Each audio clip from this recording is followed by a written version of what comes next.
Hello, and welcome back. So today I'm going to talk about some Charlie Kirk updates, and I think they're really important. Now, I want to start out with Brian Harpool and the whole situation with his interview on Sean Ryan. I have a video that I did on that, and I reviewed it, but I want to point out a few more things. Check this out. Security said, yeah, it's all sorted. Don't worry about it. But, you know. By the way, can I make a point of that just in defense of our security team? People need to understand that they do not have jurisdiction on the rooftops. Now, this is TPUSA, and they are defending their security team that failed to protect Charlie. The problem here is they're saying that, yes, they don't have jurisdiction, but they have the distinct responsibility to protect their client. In this case, Charlie. So where they failed is they did not make sure that the roof was secure. They also failed in a few other places that we're going to talk about here in a minute. But these guys are basically saying like, oh, we don't have snipers. Like TPUSA doesn't have snipers. Well, you don't have to have snipers. You just need to have someone on the roof. Then you can see the sniper. And then they say here in a moment that there's no drone coverage. Well, they have drones available from the police department. Or the surrounding area. Their only jurisdiction on a campus is Charlie's physical proximity. Right. And they were coordinating with local PD and campus PD to make sure all of those venues. But ultimately, we don't have counter snipers. We don't have the Secret Service. Right. Well, exactly. But in many... Now, you see how worked up he was getting when he was saying that? That's not a normal reaction. Campus PDs do not have drone programs, which is a big problem. That's false. Working on that because it's something they should all have. It should be mandated by some sort of law. And so anyways, it's in quick defense of the security, they're only allowed to protect his immediate vicinity. And that, of course, is false. So it was made very clear that there were drones that could have been used, and there could have been people on the roof. They said there were supposed to be people on the roof, but where they failed is they did not verify with the police department that that was actually taken care of. And then the next thing I want to talk about, this is extremely important, is that initially, there are supposed to be about 600 people coming to this event. Now, there's several layers of issues here. First of all, they didn't check tickets. It was a wide open event, meaning anyone could come and they could just walk right in. So there's no security there. There's no accountability for anyone who's coming in if they actually bought tickets or signed up for this event.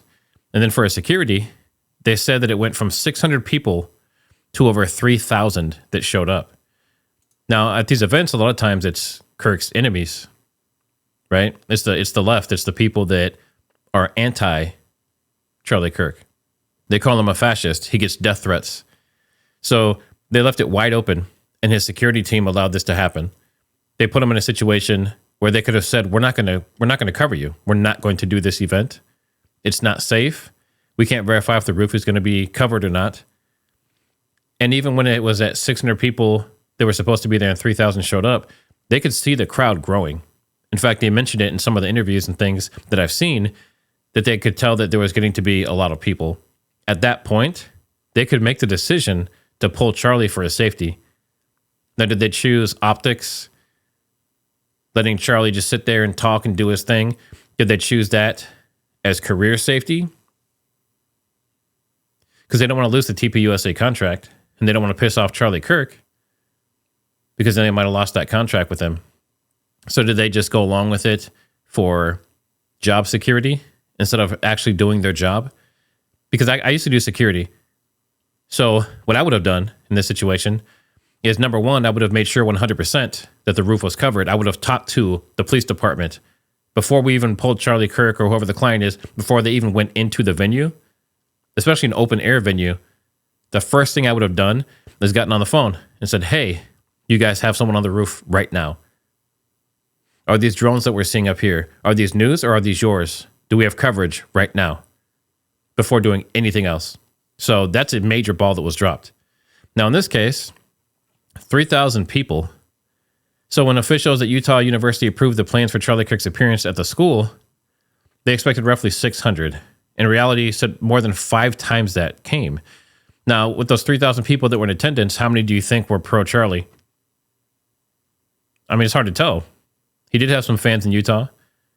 He definitely had people that followed him around at multiple events, including the guy that asked him the final question.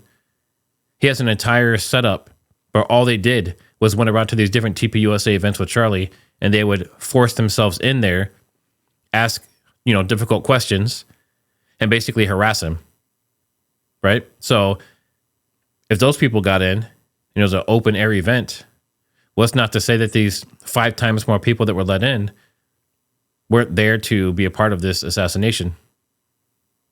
I mean, these are questions people need to ask.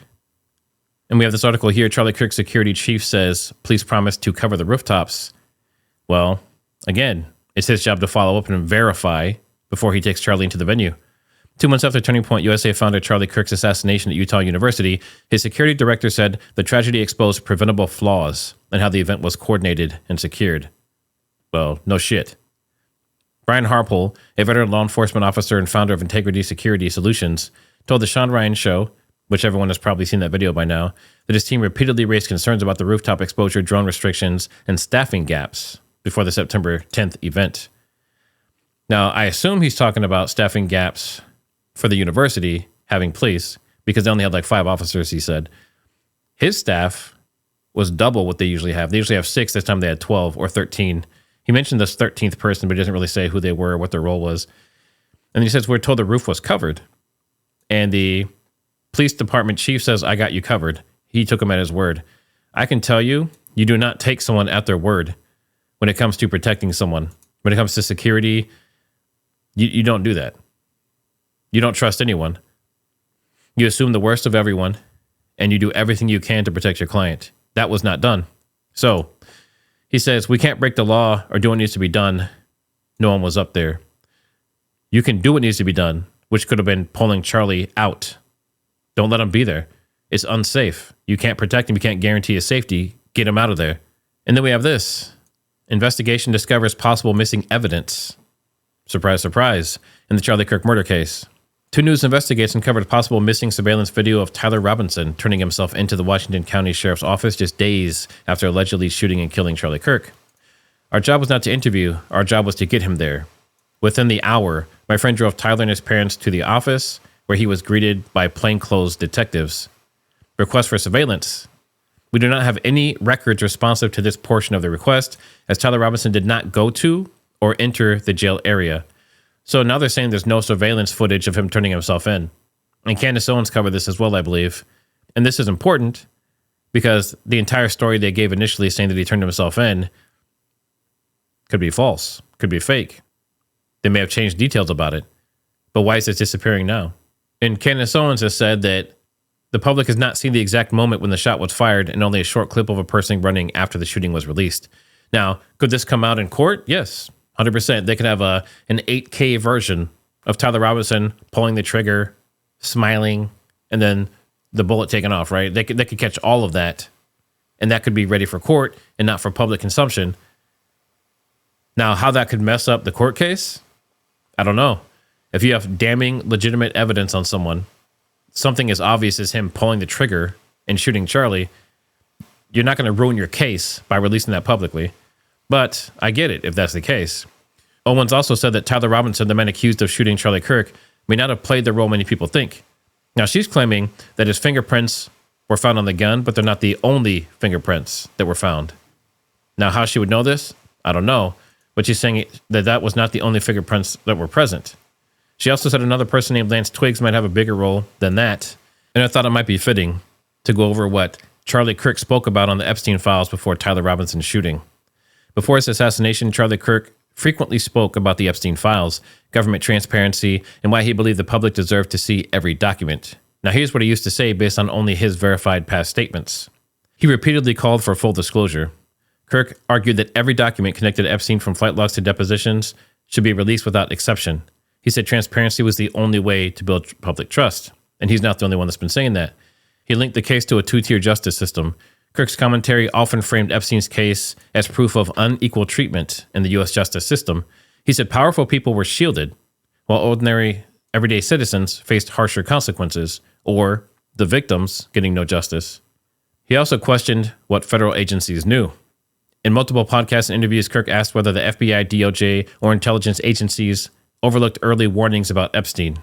He argued that the files could review institutional failures. He criticized sealed names and heavy redactions. Kirk frequently objected to the continued redactions in Epstein-related documents. He suggested the secrecy protected influential individuals and damaged public confidence in the system. Now, I could imagine if you were to ruffle a lot of feathers, even in your own government here locally, then you could cause some problems for yourself. And now we see he's assassinated. Very interesting. He highlighted Epstein's network of elite connections. Kirk often pointed out Epstein's ties to business leaders, politicians, academics, and celebrities. He also said the media underreported critical details. Kirk claimed mainstream outlets avoided scrutinizing certain high-profile individuals connected to Epstein. He supported congressional pressure on the DOJ. He publicly backed lawmakers who demanded the release of sealed evidence. He also argued that Epstein's death increased suspicion. After Epstein died in 2019, Kirk said the lack of transparency surrounding both the case and the documents intensified public distrust. He believed the only solution was full disclosure. In his core message, the public deserves the truth. Now, it's interesting that from many different angles, he was challenging the elites. So some are saying that he was pulling some of his support from Israel. Not Israel in general, not the Israeli people, not the biblical people that are set by God to inherit that land and to be his chosen people, but specifically the Israeli government and some of their dealings. And then you have this here saying that he was basically doing the same thing with the U.S. government and the CIA and the FBI. He was questioning those protecting the elites, and he's questioning those that are pulling the strings behind the scenes. And when you do things like that, especially with such a high-profile individual with such influence, you leave yourself open. And now, as we know, he's been assassinated. So when people say that they know exactly who did it, this could be a much, much bigger thing than we even realize. Let me know your thoughts down in the comments. Don't forget to like, subscribe, and share this around. And as always, I'll see you on the next one.